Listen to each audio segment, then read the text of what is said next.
Hi everyone, my name is Miriam Amado-Lopez and I'm a realtor and also a small business owner with HTR Southern Properties.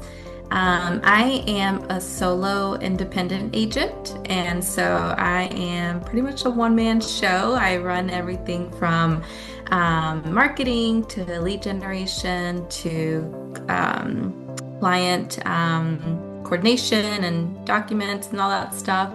And I have been a realtor for almost 4 years now, but I have been self-employed for 7. I did insurance before that, was in the corporate world for a little while, but working for myself and self-employed and having my own small business now for in the real estate business for almost 4 years.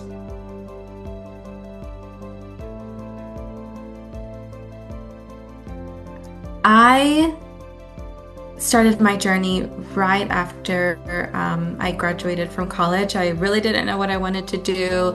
And I knew that I had a passion for helping the Spanish speaking community because, as a Spanish speaking person and coming from an immigrant family, that was my world. That was something that I had grown up in, and I knew that there was like a gap there of people getting professional services, but the language barrier. So, I knew I had that in my heart. I knew that that was like a passion for me, but I just didn't know what that was going to be. So I did an internship in the insurance business when I was in college, and that's kind of what opened up those doors to me and into the self-employed world and being an entrepreneur. Before that, I had never thought about it or had experienced anything like that.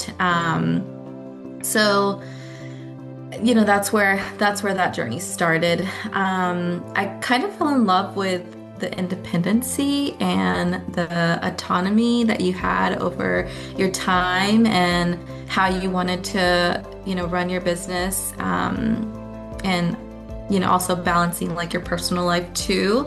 So that was just really a big pull for me. But also I was able to do something that I loved. And in the insurance business, I was able to help clients meet those needs, bridge those gaps, and do it in Spanish. So that was great. What inspired me to go into the real estate business, is actually kind of like a sad story, but also like a story of like love. When my mom passed away 4 years ago, it was just like a big shock to my system, to me, to my family, I mean, everything. And I just kind of realized that I didn't love the insurance business anymore, and that wasn't really truly making me happy. I still had that passion for helping clients and yeah, just the people, being in the people business. It's just what I love. But I wasn't like truly happy in that field. So I kind of did some digging, and I was like, okay, where can I take these set of skills that I've learned and do something where I could still help the Spanish speaking community. And I shadowed a few people, and the real estate really is what was calling me. So, I now it's been almost 4 years now, and I've built, a really great client base and have been successful. And I love what I do, and I don't see myself doing anything different.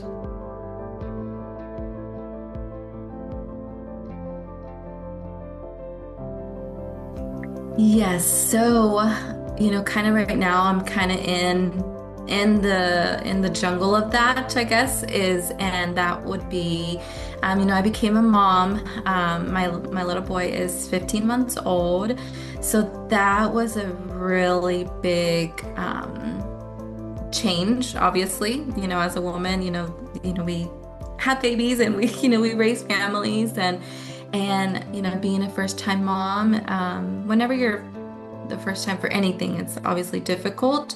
But I don't know, it just kind of adds another layer of like complexity there, because I am self-employed, I'm not going to office every day.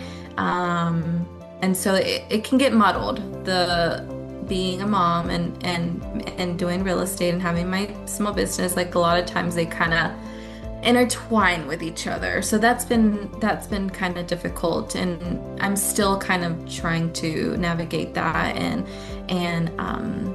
I guess I know there's not a perfect solution for it, but make sure that I have a good balance. So right now we have dedicated days. I have dedicated days with my son, and that is important to me to make sure that I am still able to be present for him. And so we have, like I said, dedicated days, and then dedicated days where I have childcare. So that has been the best, schedule that has worked for us. But it's definitely not something that you can read a book or watch a podcast and you could just figure it out. It's just something that you just have to go through, and as time goes by, you just figure out different systems that work best for you.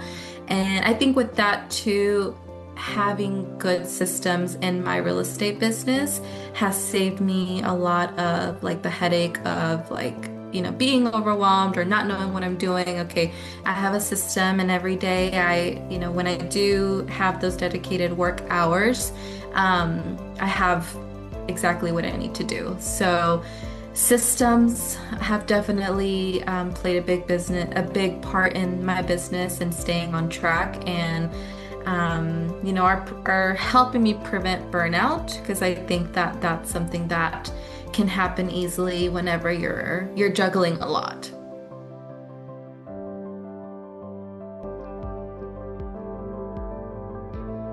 Relying on your village and having a supportive partner, it makes a huge difference in the day-to-day, and just knowing that we're on the same track. We have our own goals. We want to, for example, purchase another house in the near future. So, we have to make that work, and we have to work together, and we're a team. So I think that has obviously played a big role in allowing me to, go back to work full time.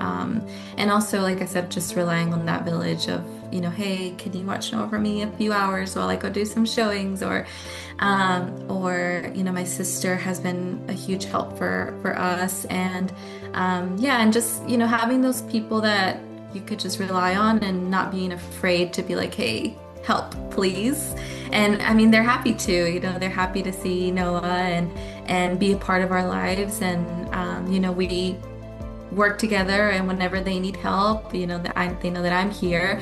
So, I think, having some support, some villages has been very helpful.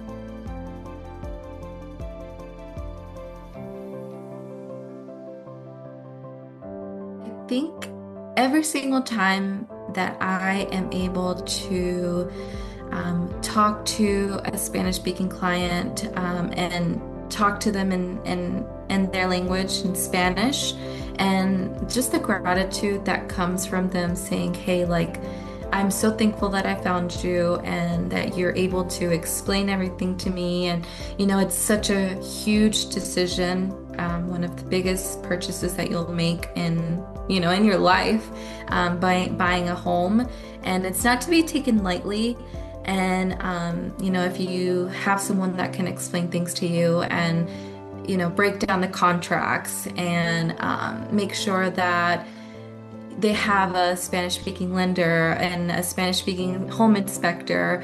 All of those play a part in making their journey of purchasing a home very seamless and not stressful, because you understand.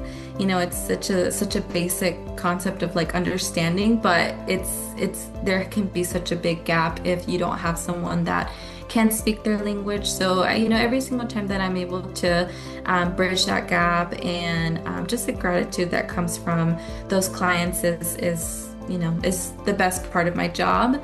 And I also help a lot of first-time home buyers, and kind of with the same concept, because they don't really know, where to start, or what's the process, or they're very scared and overwhelmed, because it can be an overwhelming process. And so every single time that I'm able to hand the keys to someone that maybe 3 months ago didn't even think that they could purchase a house, and here you are in this amazing, wonderful, huge accomplishment, and I'm able to be a part of that. It's such a rewarding feeling. And so I think that that's what keeps me in the business, and keeps me going to find more clients, because I know that I can bridge that gap, and I can be that person for them, in a professional and also friendly manner.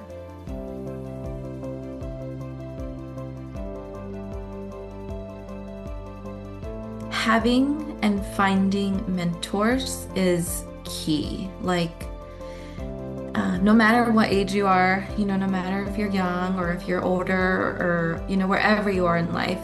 I mean, what's like the most like simplest form of like human interaction is like that connection.